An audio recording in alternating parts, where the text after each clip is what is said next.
Hello, what is up mga ma'am, sir, ma'am? Ako po si Ralph C. Fry, isang visual artist from Manila. And today, we are going to unbox and review the ZD Toys Ultraman Kotaro Higashi na action figure. Thank you very much, Laro Anan, for sponsoring this video and yung project natin na unboxing, review, and customization process. Yan. Kung gusto nyo bumili ng mga Ultraman na mga action figures, punta lang kayo sa Laro Anan on Facebook page. And also, thank you for my sponsors. Yan, Laro Anan. Unang-una, Hero Paints, Blockies, Yolo Park, Savior Cool, Hobby Lair PH, and Bro Depot. So, ito yung box niya. Very nice packaging. So, you have the text here, the Chinese text dito sa, or Japanese. Yan, Japanese text. Kotaro Higashi sa ilalim. ZD Toys logo on the upper right. And then the shot of the action figure na nakapost, and then you have the arc, parang arc reactor. Ito yung kanyang chest na part. Hindi siya umiilaw, non-LED to mga ma'am sir. Then you have the SCLA na logo, and then Chinese text. Then you have the ZD Toys na text. Dito sa side, ganun, we have the white text lang din. Tapos sa likod, you have the shot of the action figure, the pose, and lahat ng accessories niya. Meron din dito ang barcode, QR code, SCLA logo, and Chuburaya approval sticker. And then dito sa side, Zongdong Toys na sticker. Yan. So yun mga ma'am, sir, ma'am, itong mga Ultraman na mga action figures na to from ZD Toys, these are authentic. This is original, and hindi siya fake, hindi siya KO, hindi siya bootleg. Okay, tara, buksan na natin. So, yung dito sa side na to, magnetic flap siya para ma-secure yung action figure. So, yung first tray, you have the action figure. Meron pa siyang clamshell and yung plastic to protect the paint. Very nice. Okay, let's set this aside. And then, yung dalawang trays na nandito, you have accessories naman. And the extra head sculpt and yung mga flame effects. Ito. And you have the flame effects, chest na replacement, chest and back replacement. I think ito yung sa body rin niya. Hindi ko sure kung ano to. And then you have the flame effects, 1, 2, 3, 4, 5, 6. Tapos yung yellow flame effects naman, 1 and 2. 2 flame effects lang. Pero ang ganda ng pagkakagawa dun. Pagka-manufacture ng translucent na plastic. And then sa third tray, meron tayong alt hands and the base.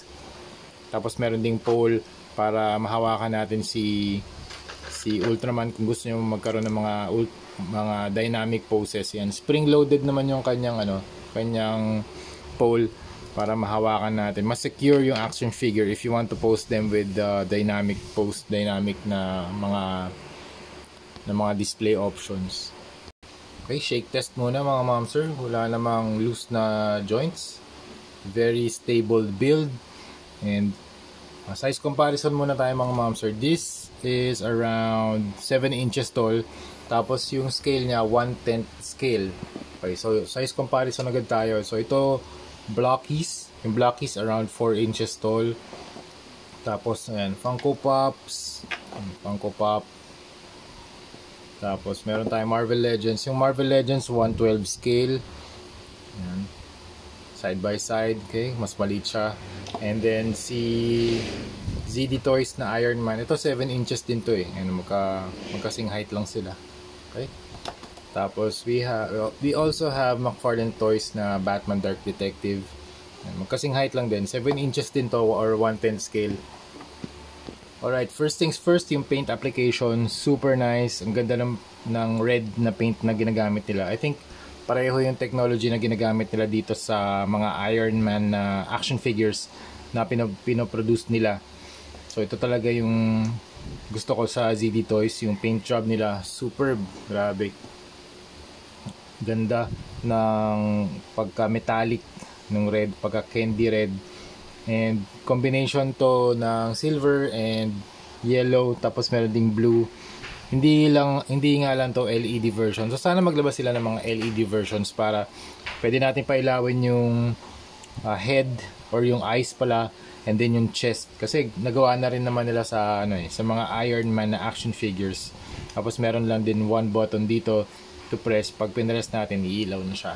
So I think sana ganun yung maging next na iteration para sa mga gantong klaseng mga action figures. Pero this right here is the non-LED, and grabe ang ganda ng action figure na to, and ang dami niyang accessories. You have the flame effects, mamaya di-discuss ko sa inyo isa-isa, pero simula tayo sa head. Very nice mech na head armor. You have the line here, yung parang mohawk type na armor design, and then you have the gem dito sa may forehead. The eyes are yellow. Sana sana yung next iteration pwedeng pailawin to. Pero if you want to have your Ultraman toys na magkaroon ng mga LED modifications, pumunta kayo sa Whale FX on Facebook. And tapos yung color combination nila, red, dark gray, silver, blue and yellow. Very, very cool. Grabe, ang angas.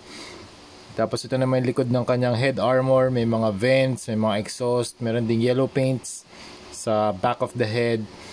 Then dito sa ear na part, medyo may mga pointy sections lang siya. Medyo ingat lang kayo dito. Hindi siya movable. Okay? Tapos sa mouth area, you have the mouthpiece. Tapos meron din siyang collar section that will protect his neck. And then you have some sort of shoulder brace here hanggang sa likod, na meron ding spinal column na design. And then meron mga exhaust dito. I think pwede yung palitan to. Yun yung isang part. Yan. Tama ba? Yan. Tama, kasi pwede natin lagyan ng flames yun eh. Okay, mamaya lagyan natin. Tapos itong part na to, yung spinal column nag-extend dito hanggang sa likod. And then you have the belt buckle na okay, ang ganda ng belt design niya. Dito wala siyang buckle, pero yung buckle niya nasa likod. Angas. Para extensions lang yun nandito sa side.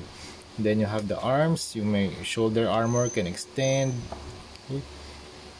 You have the silver parts here, the reds. Ito yung mga scales, yung mga armor panels na to, parang Mark V na Iron Man. And then you have meron din siyang bracers or bracelets pala sa kanyang hands. Oh, nasa na yun? Okay, hindi ko napansin yun Parang wala namang missing piece. Wala akong missing piece dito. Pero nung binuksan natin, wala to, di ba? Nung chinecheck ko rin kasi meron siyang extra brace. So hindi ko sure kung ginawa talaga nila just in case na mawala. Okay. So lagay na rin natin dito sa arm guard niya. Meron siyang dalawang arm guard, pero kanina parang wala to Yan. Parang default siyang wala. Chinek ko na rin yung packaging, wala siya. So check nyo na lang yung sa inyo kung meron siyang arm guards na silver on both hands, kasi sa akin, sa copy ko, wala And then you have the legs. Nag-extend yung gray part dito sa side niya, mula sa shoulder area dun sa body, papunta dito sa waist, hanggang dito sa upper part ng thighs. And then yung buong legs niya, red, color red, very nice candy red. Then you have the large na knee pads na nag-extend dito sa half ng kanyang paa. Okay? So pag nag-articulate siya, ganito yung magiging itsura. Hindi siya sumusunod dito. Okay? Hindi siya sumusunod dito sa area na sa part na to. Okay? So straight lang siya, hindi siya nabe-bend. Okay? Tapos yung sa feet naman, very nice feet armor, it's quite large para mas stable yung kanyang stance. And combination siya ng silver and red. Tapos meron din siya mga dots dito to signify yung mga parang screws or exhaust. Kasi yung mga suit na to, alam ko may mga parts na umiinit, so kailangan nila ng exhaust para mag-cool down yung kanilang body sa loob ng suit. And then you have the flame effects. Ang ganda ng flame effect na to. Translucent yellow siya na merong orange gradient. So same lang with this. I think pwede natin ipasok to sa kamay. Yan. Something like that. Okay. Tapos ito naman, ito yung isang bracer niya. Yan, again, hindi ko lang sure kung sa copy nyo, kapag umorder kayo kay Laruanan, kung doble yung ganito, kasi nung dumating sa akin, wala yung isang part na to, yung sa bracers. So yun, double check nyo na lang mga ma'am sir. Pwede nyo rin tanggalin kasi kung magiging hindrance yun sa pagkabit ng mga accessories. Yan. So ito yung isa accessory niya, yung flame effect tsaka yung kamay. Yan, pwede nating i-equip dito sa right hand niya. Okay? Tapos ang gusto ko dito yung part na to, yung mga translucent na blue. Pwede nating palitan yung mga chest parts niya and yung back part. So gawin na natin. And gumagamit lang ako ng takip ng ballpen para hindi masyadong madamage yung plastic. At saka mag-ingat tayo kasi yung medyo mahirap tanggalin ya. Paano kaya to kinakabit? Teka. Ilang pegs to? Dalawa. So dalawang pegs na nakakabit sa chest. Kailangan makapasok tayo dun sa space na yun sa dito sa pagitan ng chest na to. Tapos saka natin pull out. Okay, so na-pull out na natin yung sa chest area. Ang dami pala nun. Hindi, meron ding design. May design din kasi yung chest area niya. Parang mga hexagonal na mga pegs. Tapos dito rin sa likod, tanggalin din natin. Okay, kailangan natin ng cutter blade or card of some sort para makapasok tayo dito sa area na to. Pero dahan-dahan lang mga ma'am sir. Yun, okay nga. So, this works fine. Medyo mag-ingat lang kayo. Yan. Mas madali yung proseso. Yan. So, natanggalan natin yung back plate. Re-replace na natin siya ng mga plates na merong pegs para ma-equip natin yung flames. Okay. So, lagay natin dito sa chest and dito sa likod. Okay. Yan. So, yung mga translucent na blue na effect parts niya, super nice ng pagka-manufacture dito. Para siyang ice effect. Pero blue flames to eh. Na pinanood ko na ulit dun sa yung Netflix na animation. I think blue flames yung lumalabas sa kanyang body. So hanapin natin yung dalawang flame effects. Tapos pwede natin input dito. Okay, something like this. Okay, like that. Tapos dito rin. Yan. Ganda. Angas. Tapos dito rin sa kabila. Ang dami pala. So parang pa-X yung flame effects niya eh. Pwede nyo na lang iporma. Okay.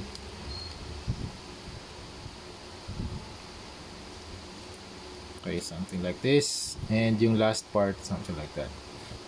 Wow, Stig, ang ganda. Ang dami niyang ang dami niyang flame effects. So I think ito na ata yung Ultraman variant or armor or suit na may pinakamaraming flame effects. Tsaka meron pang ganito. 'Di ba? Kapag nag-shoot kayo ng ng blast, pwede niyo lagay ito sa ground para kunwari yung blast nasa surface din. Kumbaga natamaan niya ng blast niya. Ang ganda ng figure na to. Ang daming niyang blast effects. Medyo pointed lang yung design niya. So pag pinahiram niya sa kids or kayo, pag nagpo-post kayo, ingat kayo dito kasi medyo pointed yung design. So baka makakatusok siya. Okay? It can pierce yung surface ng skin. Tapos meron din siyang alt na head sculpt. Very nice head sculpt. Okay naman yung painting ng eyebrows, ng eyes. Hindi siya goofy tingnan. Very nice. Pwede halos same dun sa animation. So this is Kotaro Higashi. Hindi ko lang sure kung ano yung real name niya. Pero yung suit, research ko na nga. So yun, so nag-research na ako dito sa ultra.fandom.com na si Kotaro Higashi, siya yung person. Yun yung name ng person. Tapos yung kanyang nakalagay dito, Kotaro Higashi is a supporting character in the Ultraman anime series. He becomes Taro, the 6th Ultraman after awakening his dormant powers. So ito si Taro. Yan. Yan yung tawag dun sa suit niya. And then this guy, his name is Kotaro Higashi. So yun pala. And very interesting yung nakalagay dito sa Ultraman wiki. Yung stats niya, height 180 cm, weight 68 kg, and age niya 26 years old. Meron siyang own powers. Photography. Kotaro is an experienced photographer. Wow, astig. And meron din siyang flame state. Kotaro's entire body bursts into flames which he can use to burn away his enemies while granting him superhuman strength. He can also produce a large explosion by releasing all of his energy. His flames start to burn blue once he releases more power. So yun nga, kapag mas malakas yung power niya, blue yung flames na lumalabas dito sa body niya. So, yun pala yung explanation doon. So, kapag meron na siyang Taro suit, meron siyang flamethrower. Ito yun, sa kamay niya. By focusing his flames into his arms, Taro can shoot a concentrated flamethrower attack at his enemies. Kaya siya merong ganitong effect din. So, you can place this on the ground kapag tumira siya ng flames via his hand, meron ding flame effect yung ground. Parang, yun nga, ma-emphasize na, parang tinira niya yung, yung surface, tapos mainit pa siya, nag-aapoy pa. And also flight. Taro can achieve a limited capability of flight by channeling his flames out of the suit's hands and back. So parang meron siyang repulsor, parang kay Iron Man, that can power the suit's flight na protocol. Flight response. Flight capability.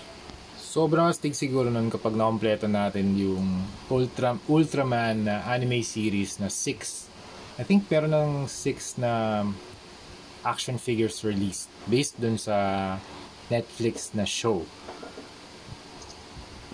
Okay, next accessory. This circular na silver thing or some sort of a, hindi ko talaga alam to, parang drone type.